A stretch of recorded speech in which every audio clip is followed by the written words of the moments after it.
بسم الله والصلاة والسلام على رسول الله. مرحبا بكم البنات. اليوم جيت نهضر لكم باللي اللي عندي الحمد لله يا ربي، وصبرت وربي عوضني كما نقولها في الصبر تاعي. درت بيت الخزين، درتو بنيتي، قاسم بالله درتو بنيتي، وهزيت صغار دي 3 شهور وانا نخدم ونشري، وكنت تشوفوا معايا تقاسمت معاكم كل شيء كما نقولوها، ما خبيت عليكم والو. الشيء اللي نقضيه نجيبو. وانايا من قبل اصلا فانايا عندي كل عام عندي نخرج كما نقولوها، نخرجوا اسبوع عطله، نحكموا كما نقولوها نلمو انا وراجلي نكوتيزيو مع بعضنا ونخرجوا عطله، ندي وليداتي يحوسوا، نبدلوا كما نقولوها نبدلوا الجو.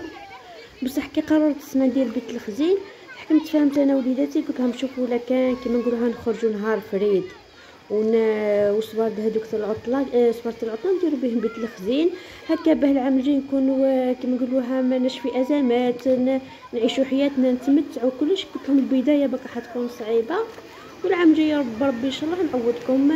انا حكمت في شهر جويلية، حكمت خرجت نهار فريد في سكيكدا، وحكمت صورت مي بنتي كي كانت صورت لي الفيديوهات بالطول، كنت حنحطهم بعد بطلت. هو تصوير في اليوتيوب لازم نهزو البورطابل بالعرض ما يخرجوناش هذوك الخطوط السوداء اللي منه من على الجهه اللي من على اليسرى. ويجي الفيديو كما نقولها كامل في الشاشه كيما كتبش ربي، ما حطيتوش ليسونسيال. حنايا تفهمت انا وليداتي بلي خرجنا عطله، نخرجوا عطله نهار فريد، وخرجنا وقنعنا وكما نقولها والحمد لله.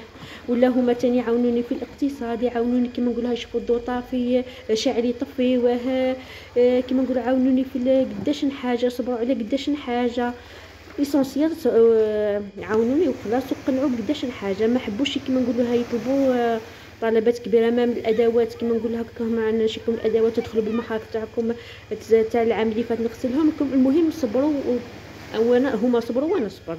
انا تاني كانت قداش حاجه خاصني، مي قلت نشري بيت الخزين، البدايه بقى حتكون صعيبه وبعد يرحمها ربي. ومن قبل في الفيديو اللي قبل هذا قلت لكم بلي الزوج تاعي كان غايب، عنده خدمه، كان خدمه خارج الولايه خدمها، وخلاني انا والوليدات لهنايا باقيه كما نقولوها. وكي راه خلالي غير 500,000، قعد بالك واحد 10 ايام ولا. انا هذيك 500,000 حكمت شريت منها قيمه 200 ولا 300 حبوب، و200 قاعده نشري منها الخبز والحليب. وعندي في كما نقولها في بيت الخزين عندي واحد احتياط هكا باه ما نقصش بيت الخزين، قلت حتى نلمو باه ندير باه نولي ناكل بيت الخزين، ما حبيتش نصرف منه. قدنا ناكل الاحتياط هذوك كما نقولها في ال10 ايام اللي كان هو غايب. كلينا المعجنات، كلينا بطاطا بالعظام بالطون، كلينا لي ساندويتش، المهم الحوايج اللي ما ياكلهمش هو باكل، متعت بهم وليداتو. لي ساندويتش اقتصاديين هذوك الرابي كما نقولوا الجريوات ولا السناريه ندير عليهم الطون. انا وليداتي يشتروا الحوايج هذو بالفرماج هذوك اقتصاديين ليسونسيال. صبرنا يعني تصوروا. وانا هذوك 10 ايام كنت قلت به كي يجي ما يلقاش الديون كنت نخدم انا تاني، هو يخدم ليه وانا نخدم في داري، نحكم نخيط ما في الليل، وكنت نخيط من هو في الليل كيعود لهنايا ما يخلينيش خلاص نخيط. حكمت كما نقولوها نخيط شي ساعات نشري لبيت الخزينه حويجات، شي ساعات نصرف على وليداتي. قلت كي يجي ما يلقى لا ديون كما نقولها في الحانوت، لا في ديون تاع الصبار، لا والو.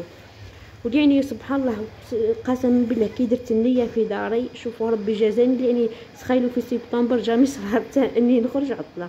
نهار الاخر اللي مروح فيه قال لي وجدي الاولاد وجدي قلت لكم قال لي وجدي الاولاد ووجدي الكابا تاعك، وبربي شراني نخرجكم عطله، وزيد فوق الشيء هذا كل ما كان حطيبي ما كحديري والو، تروحي تاكلي وترقدي وتحوسي. يعني قسم بالله غير تشوكيت يعني سبحان الله. درت النيه في داري وخرجت عليا كما نقولوها، والله الحمد لله.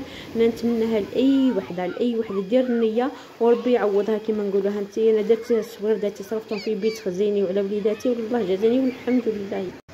وكما قلت لكم تاني بلي خلالي 500,000، انا قلت لكم شريت 200 وحاجه حبوب. الفيديو البيت الخزينه ماشي تقولوا حبوب تاكلهم في 10 ايام حبوب انا ناكلهم في الشتاء ليسونسيال.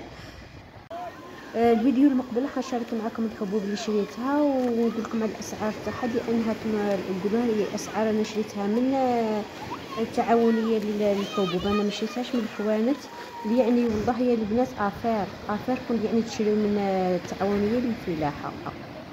وصلنا لهذا الفيديو، نقول لكم بقاو على خير وربي يحفظكم والى اللقاء.